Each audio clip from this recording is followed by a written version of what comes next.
જય માતાજી, જય દ્વારકાધીશ. સૌરાષ્ટ્રની રસદાર લોકવાર્તા લઈને આવ્યો છું. ચાંપરાજવાળો.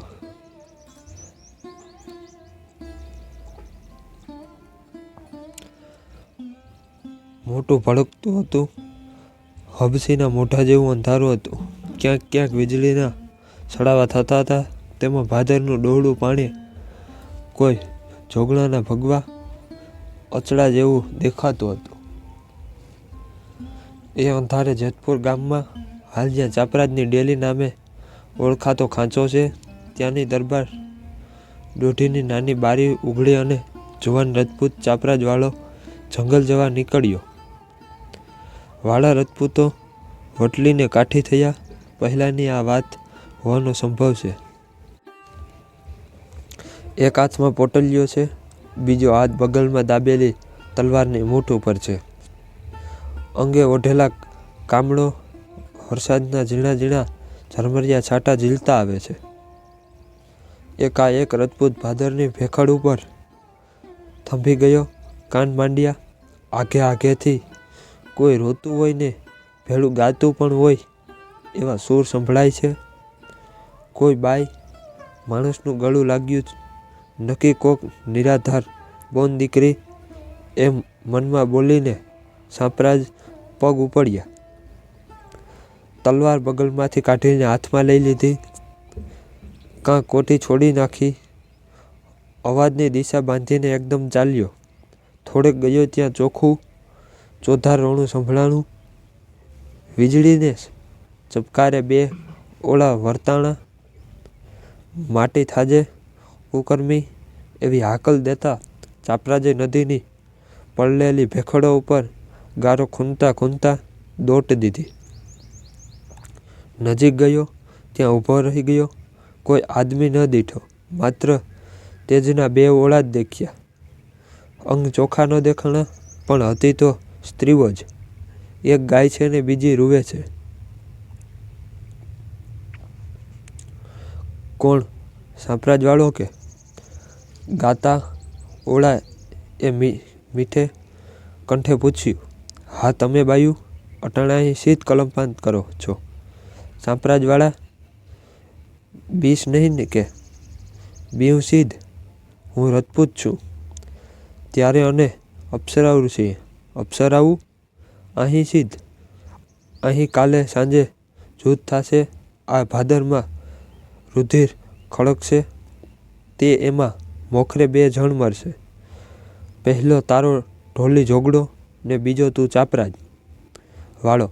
એમાં પહેલાં મરનાર સાથે આ મારી મોટેરી બેનને વરવું પડશે, એટલે એ કલ્પાંત કરે છે. ને બીજે મરનાર ચાંપરાજને મારે હાથથી વરમાળા રોપવાની છે. તેથી હું ઘોળ મંગળ ગાઉં છું. ભડકતું વેગી વહી જવા લાગ્યું ને બે ઓળા ચોકડાવવા માંડ્યા. રુદનના સૂર અંધારામાં તૂટતા તૂટતા હિબકા જેવા બનવા લાગ્યા. થડક છાતીએ ચાંપરાજ પૂછે છે, હે અપ્સરા, મારે પાદર યુદ્ધ કેવું? મેં તો કોઈ હારે વેર નથી કર્યો. વસ્તીને રાજા વચ્ચે વાલપ વર્તે છે. ચાંપરાજ, અહીં દિલ્હીનું કટક ઉતરશે, હાલ્યું આવે છે. માર માર કરતું એક જણાને પાપે તારું આખું પાટ રોળાય છે. કોણ એક જણ? શું પાપ? તારો મોચી. અને કોક જોગીએ રાજી થઈ વરદાન માગવાનું કહ્યું. કમતિયા મોચીએ માગ્યું કે હું ચીતવું તે હાજર થાય. બોલે બંધાયેલા જોગીએ તપસ્યા વેચીને એક દીવે ઉતારી મોચીને દીધી. કહ્યું કે જા ગમાર પ્રગટાજે, 4 દૂધ નીકળશે. કહીશ તે કરે છે. ફૂડ માગીશ તો તારું નગર રોળશે.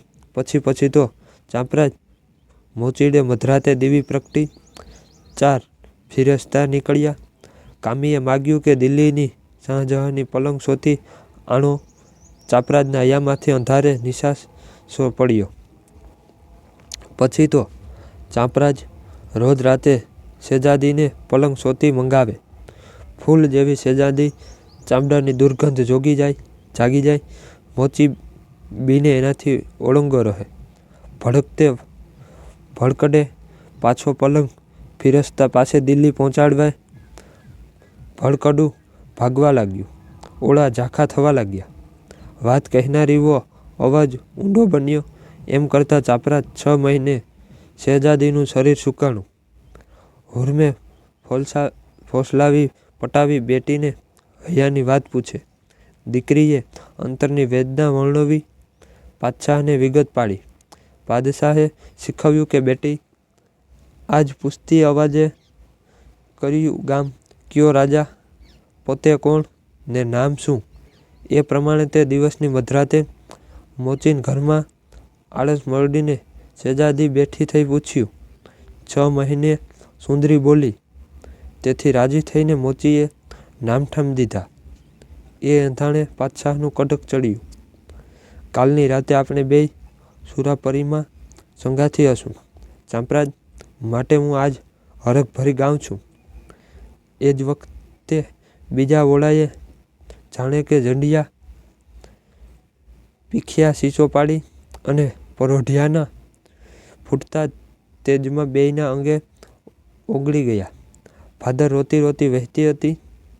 આભની હજારો આંખોમાંથી ઝીણા ઝીણા આંસુડા પડતા હતા. ચાંપરાજ આઘે આઘે મીટ માંડીને ભેખડ ઉપર ઊભો હતો અને સાત પાડીને બોલતો હતો. રોમા રોમા, હું જોગડાને પહેલાં નહીં મરવા દઉં.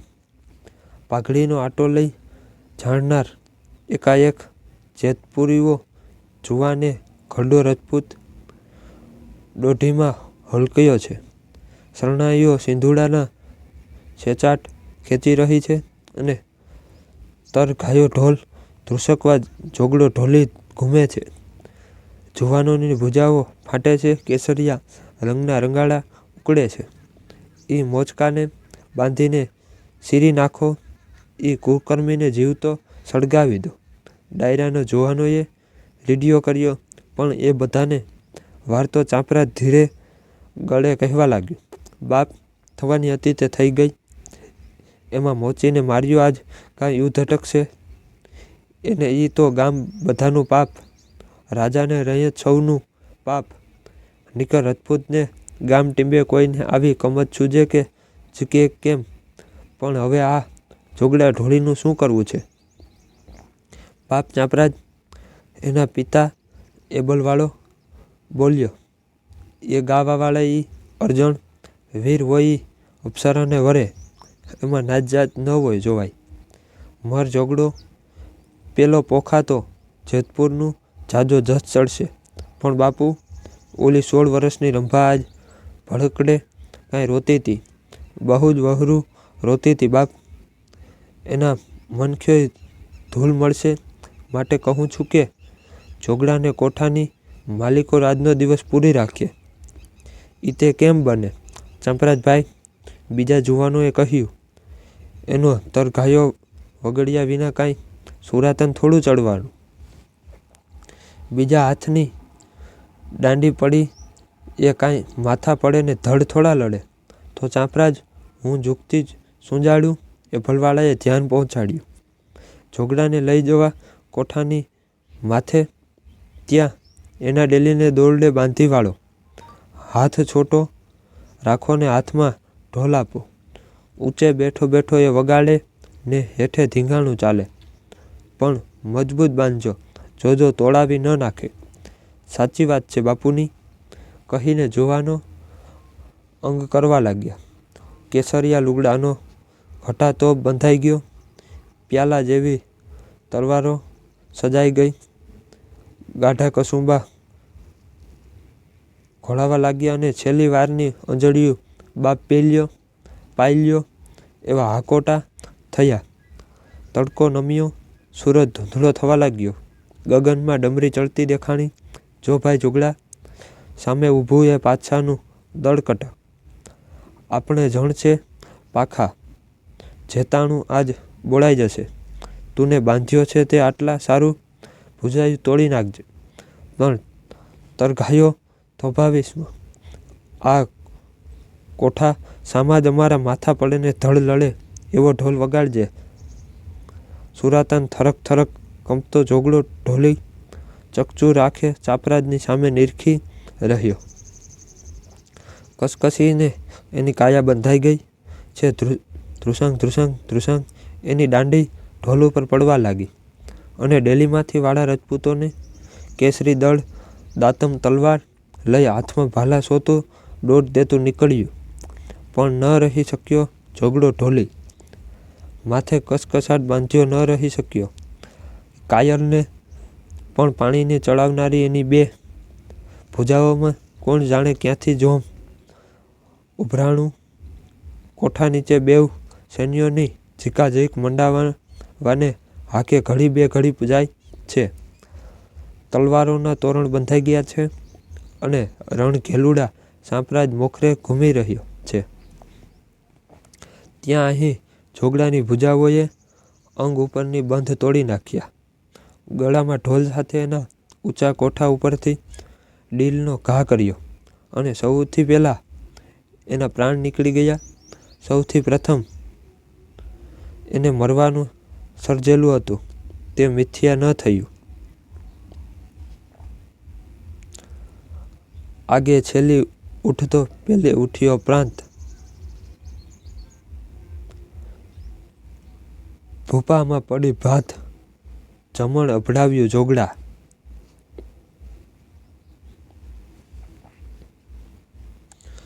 હે ઝોગડા ઢોલી, તું તો નીચા કુળનો. અગાઉ તો તારે સૌથી છેલ્લી પંગતમાં જમવા ઉઠવાનું હતું, પણ આજ યુદ્ધરૂપી જમણવાલમાં તો તે પહેલી પંગતમાં બેસીને તલવારના ઘારૂપી જમણને જમી લીધું. તે તો ભૂપતિઓમાં ભાતી પડાવી ભોજન તે અભડાવી નાખ્યું. ઝોગડો પડ્યો અને ચાપરાજે શમશેર ચલાવી. કેવી ચલાવી? ખાડા તણા ખડીએ પોહાવ પારીસો કિયો કરી દીધા કલંબે આડા એ ભલાઉત.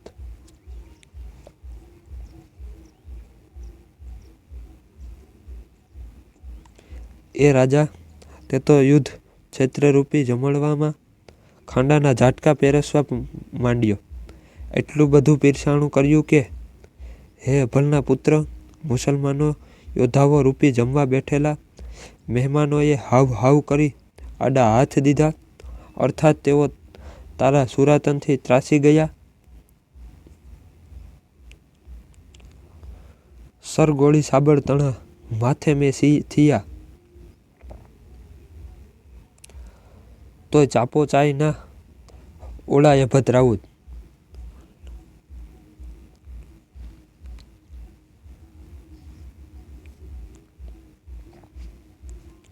ચાંપરાજના માથા ઉપર તો તીર ગોળી અને ભાલાઓનો વરસાદ વરસતો હતો. તે છતાં એ ભલવાળાનો દીકરો કોઈ ઓથ લઈને એ વરસાદમાંથી ઉગરવા માંગતો નથી, અર્થાત નાચતો નથી.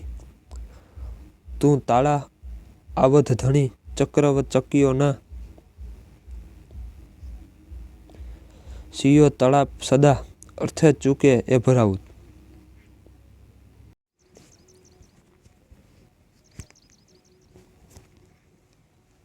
હે ભલવાડાના પુત્ર, સિંહ જેવો નિશાન બાજ પણ જરાક ઉતાવળો થઈને કદી કદી પોતાની તરાપમાં શિકારની ચૂકી જાય છે, પણ તું તો તારા આયુધોનો એકેય ઘા ન ચૂક્યો.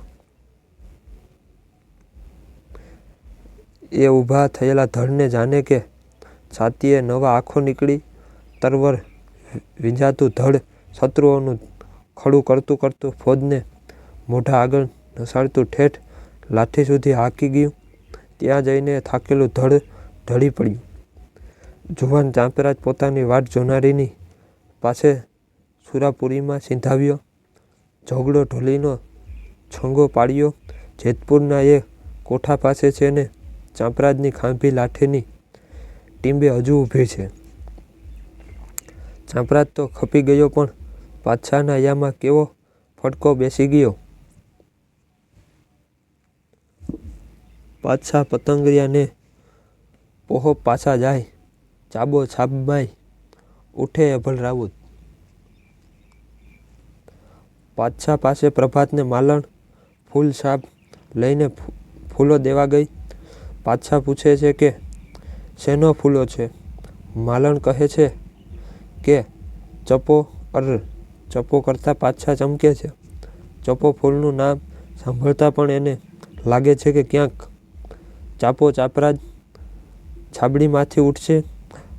માલણ પુષ્પોની છાબડી લઈ પાછી ચાલી જાય છે. ના બાપ એભલવાળા, એ હું ઘોડાને લેવાનો નથી. એ તો ચાંપરાજ વાળો પંડે ભર ડાયરે વચ્ચે આવીને દાન કરે તો જ મારે ઘોડો ખપે, નહીં તો અહીં મારો દેહ પાડીશ. હું મુવાના દાન લઉં કાંઈ? એભલવાળાની આંખોમાં પાણી આવ્યા. હસીને બોલ્યો, ગઢવા ગાંડો થામાં, ચાંપરાજ તે હવે ક્યાંથી આવે? મરેલા માણસો હાથે ક્યાંય દાન થયેલા જાણ્યા છે? અને ચાંપરાજ કહીને ગયો છે કે ઘોડો ગઢવીને દઈ દેજો. ચારણ એકનો બે થયો નહીં. એ તો લાઘણ ઉપર લાઘણ ખેંચવા લાગ્યો. ચાંપરાજ વાળાને શમશાનમાં બાળેલા ત્યાં જઈને બેઠો અને બિરદાવવા લાગ્યો. આખરે ચાંપરાજ વાળાનું પ્રેત દેખાયું. ચારણને વચન દીધું કે જા ગઢવી, સવારે ડાયરો ભરીને ઘોડો તૈયાર રાખજે, હું આવીશ. ચારણે જઈને દરબારને વાત કરી. દરબાર હસ્યા. સમજી લીધું કે ચારણભાઈથી પેટમાં ભૂખ સહેવાતી નથી, એટલે આ જુક્તિ કરી છે. આવી રીતે ડાયરો ભરાશે. આપને જ ચાંપરાજવાળાની નામે દાન કરી દેશું. ચારણ ફોસલાઈ જશે. આપણે ચારણ હત્યામાંથી ઉગરશું. ચારણને વાડું કરાવ્યું. બીજા દિવસે સવારે ડાયરો જામ્યો. ઘોડાને સજ્જ કરી લાવવામાં આવ્યો. ચારણ વાટ જોઈને ઊભો. આખો ડાયરો હાંસી કરવા લાગ્યો. સૌને થયું કે આભા થોડાક દોડ કરીને હમણાં ઘોડો લઈ લેશે. ત્યાં તો ઉગમની દિશા તરફ બધાની નજર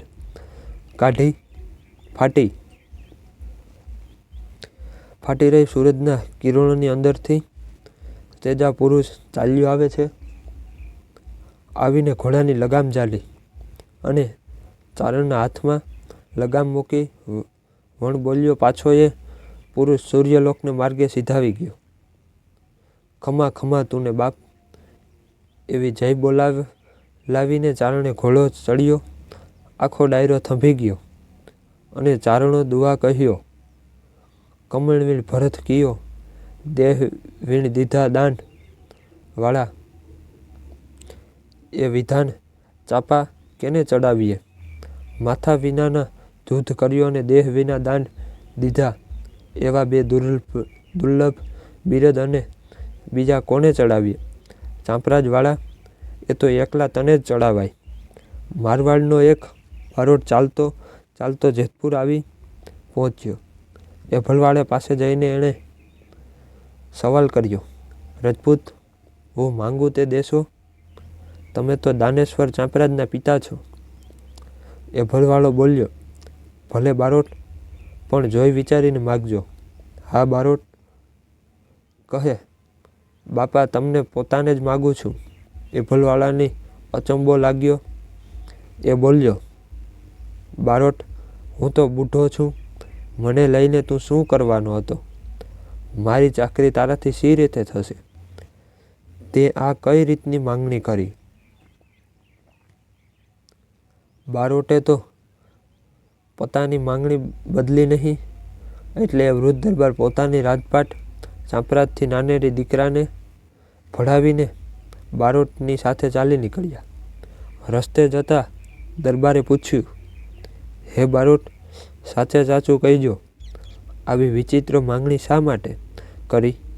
બારોટે હસીને કહ્યું, બાપ, મારવાડમાં તેડી જઈને મારે તમને પરણાવવા છે. એભલવાળા હસી પડ્યો ને બોલ્યો, અરે ગાંડા, આ તું શું કહે છે? આટલી ઉંમરે મને મારવાડમાં લઈ જઈશ ને પરણાવવાનું કંઈ કારણ? બારોટ કહે, કારણ તો એ જ કે મારે મારવાડમાં ચાંપરાજવાળા જેવો વીર નર જન્માવવો છે. દરબાર, એભલવાળાએ બારોટનો હાથ ઝાલીને પૂછ્યું, પણ બારોટ, તારી મારવાડમાં ચાંપરાજની માં મિનલ દેવી જેવી કોઈ જડશે કે ચાંપરાજ કોને પેટે અવતરશે? કેવી માં? સાંભળ ત્યારે, જે વખત ચાંપરાજ માત્ર 6 મહિનાનો બાળક હતો તે વખતે હું એક દિવસ રણવાસમાંથી જઈ ચડેલો.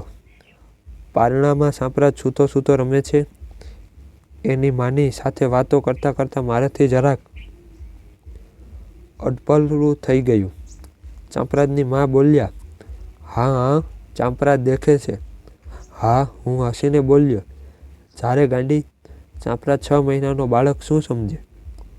બારોટ, હું તો આટલું કહી શું ત્યાં ચાંપરાજ પડખું ફેરવી બીજી બાજુ જોઈ ગયો. હું તો રનવાસમાંથી બહાર ચાલ્યો આવ્યો, પણ પાછળથી એ શરમને લીધે ચાંપરાજની માએ અફીણ પીને આપઘાત કર્યો. બોલો બારોટ, આવી સતી મારવાડમાં મળશે? નિરાશ થઈને બારોટે કહ્યું, ના. બસ ત્યારે હાલો પાછા જેતપુર. ચાંપો પોઢો પરણીએ ભલો અવળી કરે, મુય મિનળ દે સોલકણ સામે પગે.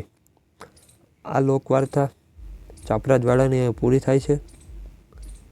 તો મળીએ બીજી લોકવાર્તા સાથે. આ બધાને જય માતાજી, જય દ્વારકાધીશ.